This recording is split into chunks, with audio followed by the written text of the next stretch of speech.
What's going on, people? This is Shire Harris of the Rebel Society, and this is another edition of, is it The Process of Digital Journal? I have no fucking idea. But today we're going to do something a little bit different.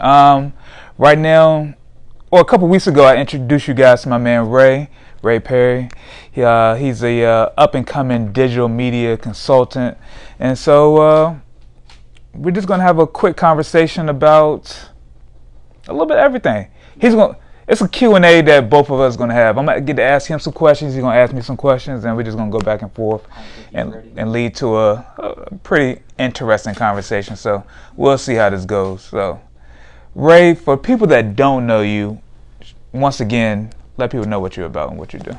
I'm Ray Perry. I've been in the Navy for 13 years. Now trying to get out of the Navy, working while I'm still in on my contract, so I'm getting into branding, digital marketing, and just trying to learn as much about that space as I can from the technical standpoint. So that's what I'm doing right now. I do a lot of vlogging on my channel and just trying to create the best content and help as many people as I can. Okay, cool. So since a lot of people fuck with the video, I said what am I cussing for? I'm just unnecessarily cussing right now. Yeah. So since a lot of people really enjoyed the last video that we did, we thought it'd be a good idea to put together something new for you. So since I've been in this game for a couple years and Ray's kind of hopping into it, I guess it would be kind of like new guy versus old guy, something like that. I don't know, but Ray's like 6 years older than me, so there's that. So I guess we should go ahead and get started. I look younger though, so I mean that's. I doubt it. So why don't you get started with the first question? You want me to ask the first? Yeah. All right. So the first question that I had is, what is the most important thing that you've learned about what it takes to be successful since you started your company that you didn't know growing up, like the road to success that you found out? Yeah, fucking up again. You said the one thing that I didn't know? Or, I mean, it could be a couple of things. Just your perception of what it took to be successful growing up versus what you're realizing now that you've started your own company. And the one thing that I didn't know that I realized is that people said that you had to work a lot, which I didn't really understand to them, but you really have to be like 100% committed to whatever you're trying to do, especially if you're trying to build something from scratch. That's like one of the most tricky things I've actually had to do, is like pretty much cut out all the bullshit I did in my life and really just say, you know what, this is what I'm focused on, this is my main goal, and this is what I'm trying to hit. And to do that and be able to accomplish those goals and dreams and everything, I had to cut out TV. Like, I used to be a big basketball fan. I used to watch SportsCenter like every morning, like 5 times in a row. Did you watch the finals last night? I did not. I haven't watched basketball in like a good 2 years. Like, I'll check it out here and there, but like really watch it, I haven't really paid too much attention. Like, I used to like really be into music. I don't even listen to music that much anymore.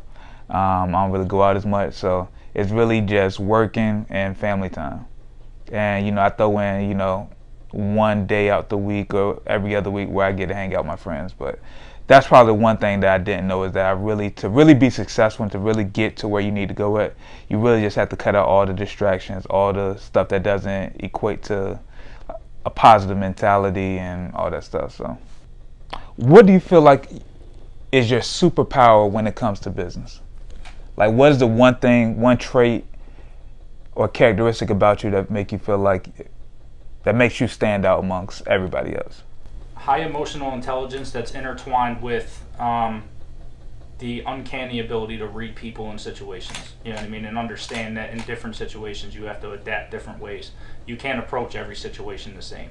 Like, my leadership skills and all that throughout my whole life, throughout the Navy, have been like up there. You know what I mean? So now I'm just trying to bring that into the new sector, because life is life, right? Mm-hmm. So no matter what you do in life, it takes the same emotional intelligence. You have to have the same understanding, because people are people. Right. You're going to deal with people no matter what line of work that you're in. So if you understand people and you have empathy and humility and like that, I'm very even keeled in that respect, so to say. You know what I mean? So like, that's my strongest asset, is the ability to lead and understand people.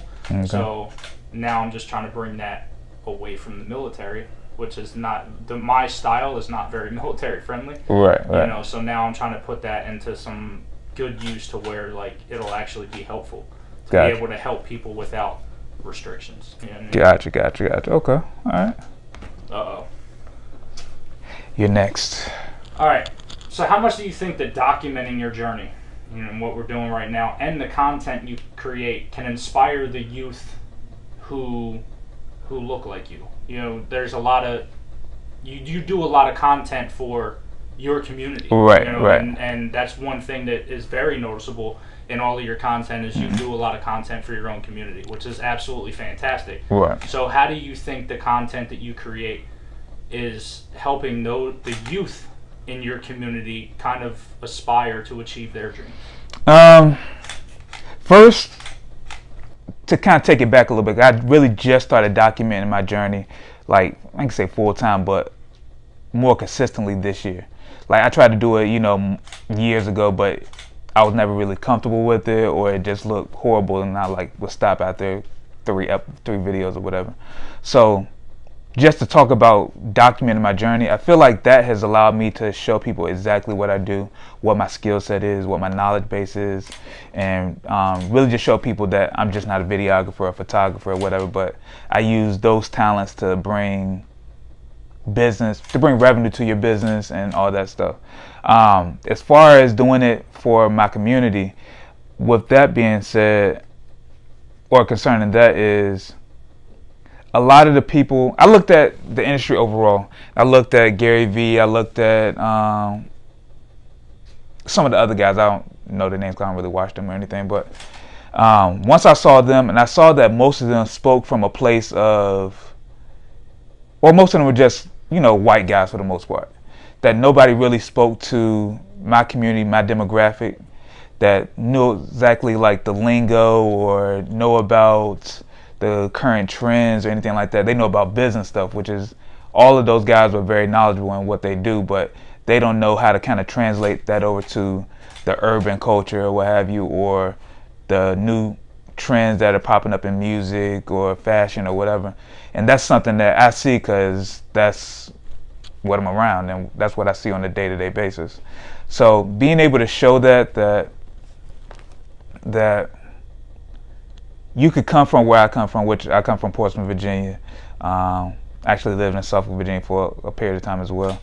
But me being able to show kids coming up that, hey, you know, you could be from where nobody is doing these things that I'm doing, that you could actually make a great career for yourself. You can make a living for yourself doing the things that you want to do and not having to really conform to fit what society says that you should be, if that makes sense. All right, so what is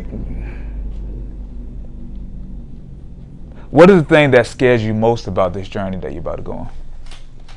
Since you're about to like kind of like hop out there the next, you know, year or so, is there anything about this that you like, I don't know about that shit? Yes and no. Like we all have our apprehensions, you know what I mean? Like before you start a journey. Now if you lean on your apprehensions, then you're going to fail, right? Mm-hmm. So I'd be dumb if I didn't sit there and weigh and have that fear of like getting out and not achieving at a rate that I would have hoped to, right. Being that I'm walking away from 13 years in the military. I make over $60,000 a year as it is right now. So, right. You know, my bills are already covered. My kids are already taken care of, you know, mm-hmm. So yeah, good, great benefits. It's a fear, yeah, and the benefits. But I'm probably going to do the reserves just so I keep those. Yeah. I mean, at least to not be completely stupid. Right. Time. But, you know, it's a fear, but it's also like a motivator. So, you know, that is my biggest fear, is to get out and then not fail, because you're supposed to fail, mm-hmm. you know, and learn from it. So it's not that. It's just the money aspect of it, because I already have money allocated to right. a lot of different things. So, you know, getting to a place to where I'm comfortable stepping out, but I already have an end date. You know, mm-hmm. like I have to be out by the end of next May. So right. It's all on me to get that done. But in the back of my mind, the fear would be not achieving that, you know. At the end of the day, I'm going to achieve it, but just not achieving it to a certain level that I want it to be before I get out, I guess. Okay. Do you have a fear that you won't make the money that you like out the gate that you feel like you won't make the money that you want to make? I don't let myself get to that place. You know, Okay. and that's why I started documenting the end of last year, just to kind of get the feeling for that. And then like the beginning of this year, I started ramping it up. Like I still have time on my side. And at the end of the day, like nothing says that I have to get out. See, me, I tell you I'm getting out the end of next May because that's my goal. And I don't really accept failure, and I'm going to do what it takes and do as much as I can to get myself to that point. Okay. However, if I'm not at that space in my life to where I can comfortably, it doesn't have to match, you know what I mean? But where I can, if I'm already making 30 or 40, you know, just off of everything that I'm doing and able to do by the time I get out, then I can comfortably step away because I know that other time that I used to devote to the Navy, I can now devote to doing this, and I can substantially like start to raise things up and do things a little bit differently. Gotcha. But if I'm not at that space, then I'm going to have to extend. Not re-enlist, but extend, just because I'm not going to shortchange my family because of my dreams or aspirations. So I have a crutch, but I'm not using it as one. I'm trying to force myself to get to the point to where I can get out next year. Gotcha. But life happens. So if life happens, then life definitely happens. All right, cool. I feel like we kind of rolling through these questions pretty quickly. Yeah, I thought it was going to take a little while longer. Yeah, but it's cool. Actually, I have another question. I didn't write it down, but I remembered it was one that I wanted to write down and I never did, but it hit me now because it was going off of your other one. And it's still along the lines of the content you create, because I know what your dreams and aspirations are, and like the direction that you want to go. Right. So while you're creating your content, right, do you put any thought into when you reach that space, like how your content is being viewed and the impact that it has on the people that are watching your content? Like, do you put any thought into that when you're going into creating it, like the impact that it could have on the other end, how well it's received, and like how it's viewed to help somebody else in their life or on their journey? I don't, just because I haven't got to that point where people are like, yo, your content like really touches me. So I was like, you know what? I feel like people that are in my demographic will like enjoy that. Like I just did a video on yesterday on the way that Will Smith and Jada Pinkett Smith are using digital to kind of increase their brands after being kind of trash for the past couple of years. Yo, he just joined Instagram in like February. He's killed it, and he's got like 3 or 4 million. And time I looked. Right, and he's vlogging, and his vlogs are like dope. And Jada Pinkett has a show on Facebook Live or Facebook Watch that is like, it's a really dope show. I'm gonna have to check it out. I never even heard of You probably would. It's like for like women who've experienced hurt, they just pretty much talking about it. It's like a feeling show, but a lot of women are like fucking with it. Yeah. So just seeing how they've kind of switched it from, instead of trying to be on traditional platforms, to say like, know what, we're still popping. We could just do this on our own time and do it how we want to do it, and they're winning. So I did a video like that last night, which probably come out one day this week. But I haven't got to the point where people are saying, yo, I really fuck with what you got going on, like, you know. So right now I'm just putting out the content. I'm just saying, this is what I feel like people will rock with. Let me just put it out and just keep it moving. That's why I'm like, right now my videos don't get like a lot of views. So it only takes one though. True. But so I'm not even like really focused on the views that much. Yeah. I'm focused on like, this is what I feel like people will like. Let me go ahead and just put it out there, and whoever bites, whoever doesn't, and just keep it moving. Because if I start focusing on the views and what it does to certain people, it's going to kind of alter what I do. And I don't really want to change how I'm rolling right now. I kind of like the way I'm kind of free flowing. So yeah.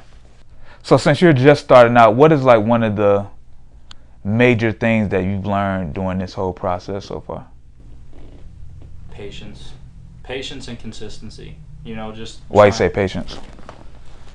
Because I'm very cocky in all in all aspects of life, and like in the military, and especially in my job, like I know everything there is to know about that job, and I'm very confident in everything that I do. Now I still have confidence in this path, but you know, I have to like slow myself down sometimes in the conversations in my own head, because I expect things to turn out one way, but like as far as like the technical side, like I'm not skilled enough to be at the position where I think my content should be, you know, Right. or, you know, we had this conversation, but we'll relive it, or, you know, I'm just worrying about dumb shit, you know, things that aren't really as important in the grand scheme of things, like the overall content wise, you know, like I'm worried about not superficial shit, but things that don't even really matter at the end, because there's people that are filming off of their phones, Right. thousands of views. So, you know, it's just finding that balance, that path, you know, learning that patience that like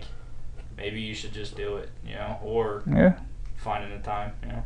Yeah, you really just gotta hop out there, like, kind of take away from the question part. But I know, like, when I first started out, like, one of my main things was trying to make sure everything looked perfect and all that stuff, like, really a stickler for that. But then I realized that my clients, like, the extra 5 hours I put into a video to do some type of effect, I realized that the client didn't really give a fuck about it. So it just kind of made me, I was talking about this yesterday, that kind of made me like stop being super over the top, where it made me focus more on quantity over quality. No. And now I'm at the point where I'm kind of like switching that. Like I want to start putting out higher quality stuff, 'cause I feel like I've reached the peak of what I can do as far as focusing on quantity. But now the quality kind of has to be increased to kind of,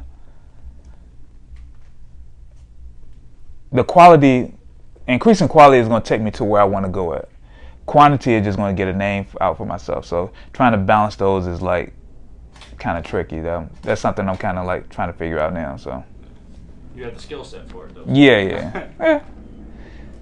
Skill set can be learned. He's all right. I mean, you know. Yeah, I'm pretty damn good. So. All right. So now that because I got lazy, I made something that would have been one question and turned it into two, just because I couldn't think of the fifth off the top of my head. But Yeah, I couldn't either. So. Where do you see your company in 5 years, and how do you see the moves that you're making right now, like all the changes that you've made in the last 3-4 months? Because anybody that watches your content can definitely tell that, you know, the consistency, the volume, and, you know, just everything that you've been doing over the last couple months has shot through the roof. So where do you see your company in 5 years, and the moves that you're making now, how are they getting you to that goal? In 5 years, and actually less, I want to have the #1 digital marketing agency. The bare minimum, I want to be the #1, place on the East Coast, if not, across the world. I also want to have multiple locations, but I also want to have like small, like ninja teams. Like overall, I want to have my organization have no more than 50 people, but people will like do multiple jobs. Everybody's a beast at what they do, like nothing but like A+ people. What was the rest of that question? How do you think the content and the moves? Oh, how it leads to. Yeah. I feel like the moves that I'm making now is heading me to that direction because I'm showing my whole process of how, not a pun on words, but play on words, but it's showing everything as far as what I'm doing, how I'm getting there, so people are kind of like going along on my journey. Like there's a video that I have on my page that is like an emotional video, but it kind of shows like everything that I've been through. Starting out when I was 22, like hopping into the game where I had, a girlfriend that like pushed me, to insecurities I had, to all that. So like you look at that video, it's called My Maturation Story, that you can kind of see like everything leading up to this point. So and I feel like all the videos I'm doing now is pretty much everything from today on forward to see I've matured, and now it's like taking that maturity and skill set and hustle and where it's going to lead me. So I feel like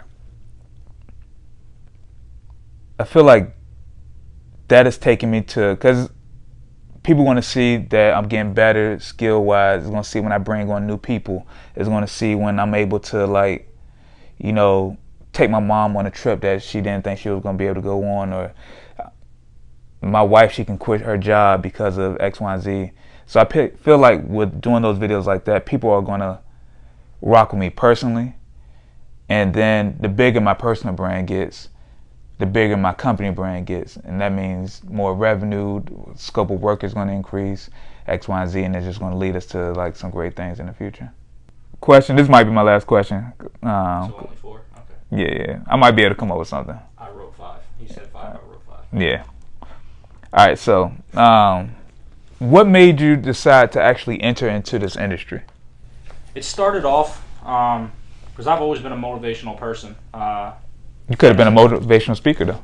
I mean, eventually, maybe one day it will happen, you know. Okay. But so I watched a lot of Gary Vee content. He's the one that actually opened my eyes to when I actually watched what he did. But it wasn't just like on some rah shit, like you know. Yeah. But like, if anybody's watched any of my videos, you know, it's been 3 years that I've been sitting there watching, studying, looking at trends, you know, looking at all these things because like I inherently understand business. But now it's how do you apply it to this space? Right. And people also need to realize that like this is a baby, this is an infant industry. True. You know what I mean? That we're stepping into. There's a couple like leading experts, Mm-hmm. but there's no real like anything tangible to grab onto. Right. Everybody's pretty much shooting in the dark. Some people are right, some people are wrong. Mm-hmm. You know, so if I can apply my high work ethic and my mentality like into this industry, you know, I thought it would be a good fit. And then just sitting there watching it and all the things that come along with it, like I like to lead my life in controlled chaos. Like I like when things are falling apart. Like I like pressure type shit. Like it excites me. Right. So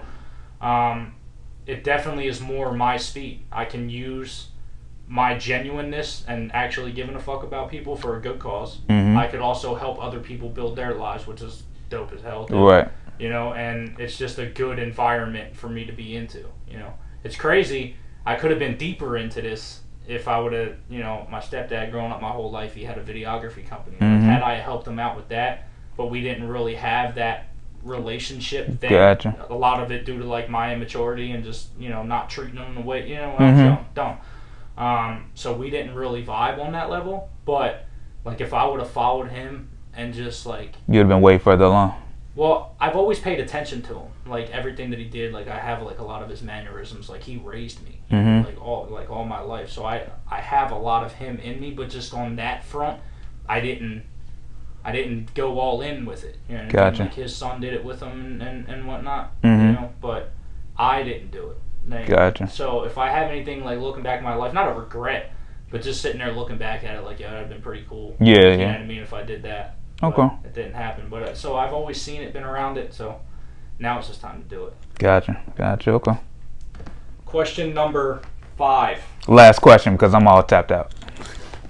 I have nothing else to And give. now we'll just do like our general question, right? Just to give people. If you could be mentored by any one person in the entire industry, or in any industry, somebody that you fuck with for a week, who would it be, and what would you hope to learn the most from that person in that time span? That's a pretty damn good question. Look at you coming through.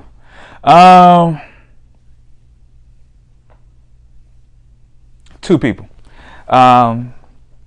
Jay-Z, just because I love all his moves, and he's been my favorite rapper for the past like 15, 20 years. And the way he's been able to keep his name out there, being damn near 50, in a industry that is pretty much a young man's industry.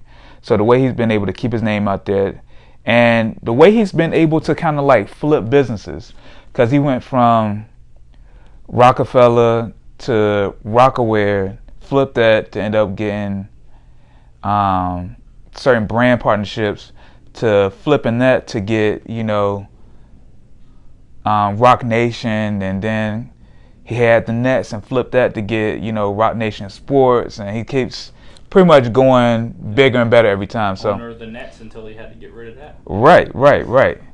But now he has a sports agency. He owns Tidal, and I'm pretty sure he's gonna flip Tidal into something even bigger. Got 40-40. Got 40-40. He's pretty much done everything that you can really think of when it comes to, you know, entertainment. So just being able to sit down with him, kind of pick his brain, and I just feel like the way he is, the like super laid back, what kind of fits in the way that I am. Cause I feel like I couldn't learn from somebody that's super like Gary Vee, who's like all over the place and super extroverted. I feel like Jay-Z is like introverted, which kind of like I am, and so I can kind of take a lot of stuff he does that would fit with who I am. So that's one person. My other person would be Vince McMahon. Like, I'm a big wrestling head, so I've been watching wrestling with, like, I got into that when I was a kid, watching it with my granddad back in the day. So before anybody, comes and play me and says wrestling real, like, of course I know fucking wrestling is, means when they say wrestling is fake, of course I know that. Like duh, like anybody can see that. But the business side, the way Vince McMahon took something that was a regional thing, which they were like in New York back in the 80s, and made it into a global, worldwide thing just by he took pretty much, in the 80s, he took all the best wrestlers throughout the country, brought into his one thing, and then just had them grow it from there, where everybody else was still regional, but he was doing shows in New York, then Florida, then Vegas, and whatever, and just grew it, and did great brand partnerships even back then with like MTV, and just had it, grow from there. But the way he's been able to take it from pretty much from 2000 until now was like somewhere crazy, where they're like they're